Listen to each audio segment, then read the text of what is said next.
What a fun turn of events. I'm really enjoying the soap opera. It They is. say better late than never, right? It's just the soap opera is just world class. So we've been having this fun little drama regarding this epic explosion of a video that Hiller's done with Haley Adams. And there's been some like, hey, how come it's not getting reposted elsewhere? It's good. And then this morning it got reposted. What happens? How does that even work? You just open up your phone. Did that happen this morning? To walk me through it. You woke up this morning, you pick up your phone, and there's an offer for a collab. I actually had no idea. Somebody had pointed it out to me that they had accepted it, and I don't know how because. You sent it to them. Oh, you sent it to them as an offer. Yeah. So when I first put it up, I put the people in it that might want to have it featured on their page. One of them was CrossFit Games. And I didn't see any reason why they wouldn't accept it, and it wasn't until this morning that they did. Dang. It's cool. Yeah, the video's cool. How's the video doing? Is it still putting on views? What I would be curious. Oh yeah. So right now it's still getting about 300-400 an hour. That's wild, dude. Yeah, right now it's at 322 in the last hour. It's about to hit 150,000. It's got 1.3 million impressions. That's cool. Yeah. 100,000 unique viewers. That's amazing. And that's like the whole thing. Everyone's pushing them to share my stuff. This video, not even my stuff. It's all about her. I tried to make it all about her. That was the goal. I want to make her right. And I thought that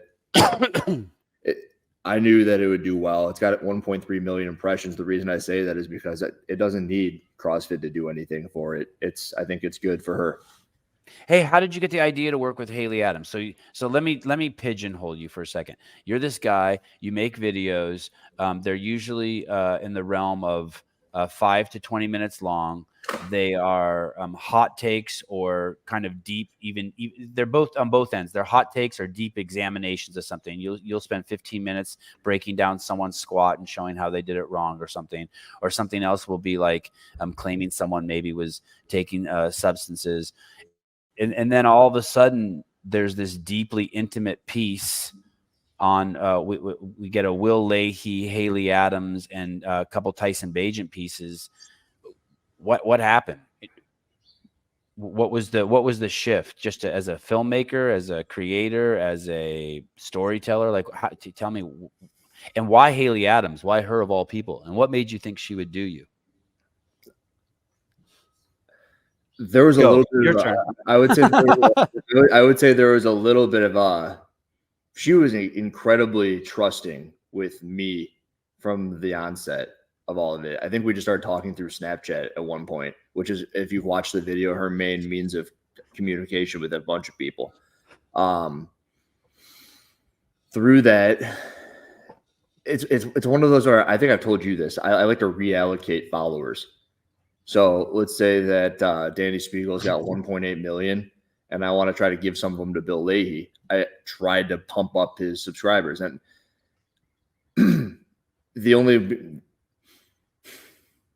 Danny Spiegel, I can get a whole bunch of traction for her not going below parallel on a squat. And if I can throw Bill Leahy a couple thousand Instagram followers, and he's an up and comer, I think he has some stuff that is worth watching. And that's kind of my purpose. I try to gain as much attention and energy as possible just to throw it into places where I think that it should be. And you can put Haley Adams into the exact same camp. Not that she needs me to throw attention at her, because she can gather plenty of it on her own. But my goal has been to point it at things that I think need to be pointed at. And Haley totally fits that. She actually said that to me at one point too. If I was talking to her for a couple of weeks or a month at that point, at one point she goes, I remember when you were first coming up and you were just trying to do good. And I kept on checking in. I'm like, hey, just so you know, I'm not going to screw you with anything I put out there, because I could see how some people would think that I'm negative. This is before you went and filmed with her. This is you said, hey, can I film with you? And she said, yeah. And then you're like, wow, okay, just so you know, I got your back. I'm not going to paint you in a bad light. Correct. Yeah. I'm not going to go there and make a whole expose on how you don't squat deep enough or something like that. Because I can perceive how people would see what I've been up to. Yeah. And she never put any of that back at me. She's just like, yeah, I know you're good. I know you're cool. I know that you won't try to screw me.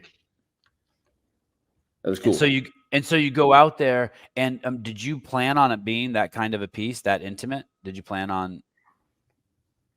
I did a lot of research on different styles of editing, if you will, and putting things together. And I watched a couple of different things. And I know I've told you this, but I'll watch things and see how I can kind of turn my own stuff into it. And I had a look that I was going for and a style and a flow. And I tried to grab as much stuff as I could to fit those things as I was there. I didn't know if intimate would have been the correct word, but I knew that I wanted to get some stuff out of her that maybe people wanted to hear. That's my whole goal. I would watch this stuff back in the day when you would make stuff like the Froning Day in the Life videos, and he would say some things, and I'd go, "Oh, that's cool. I really like that." And I wanted people to watch her talk and say, "Oh, that's cool. I've never heard that," as often as possible. Yeah, that's always a great compliment when you see that in the comments. I've never heard that. How about when she starts crying, or when she's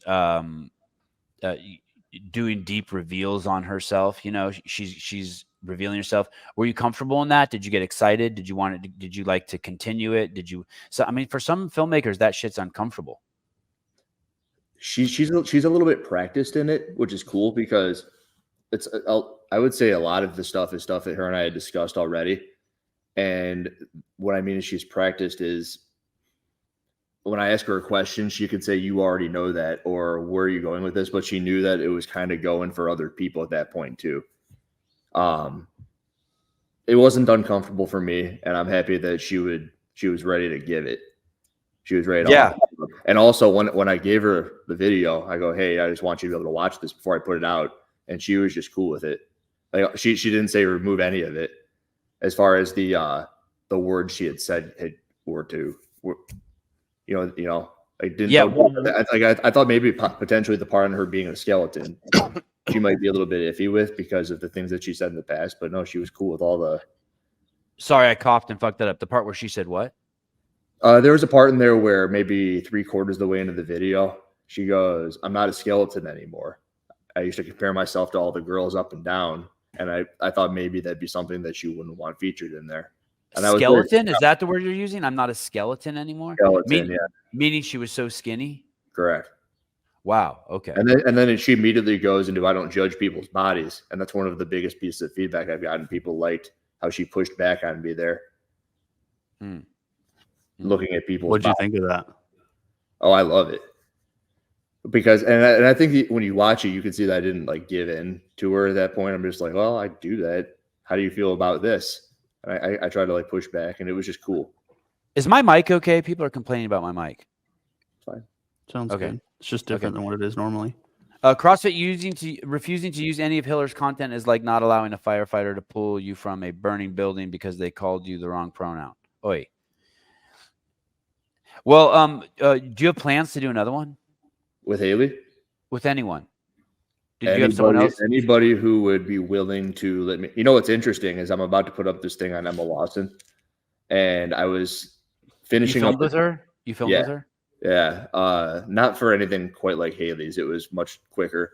I was finishing up with Tyson at Columbus at the Arnold, and right as we were about to finish, I turn around and I see Snorri, her agent, who I know. And I'm like, "Hey, dude." And I look, and Emma's also there. And I just kind of start rolling with them for an hour or so. And how was she? Was she cool? She's cool. Hey, do you think that had they seen the Haley piece? Here's the thing I'm thinking. I'm thinking that this is going to be that's it. Snorri said it. He goes, "I really think there needs to be more of this. Do you want to hang out with us this weekend?" And I go, "I'm leaving tonight." He goes, "Well, come with us now."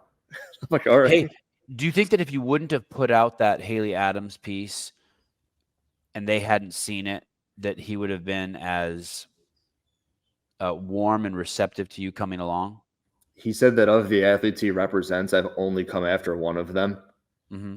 And after him and I had spoken, I did a piece kind of taking it down a little bit. It involved Gabby McGowan and her handstand push-ups and a misinterpretation of a rule.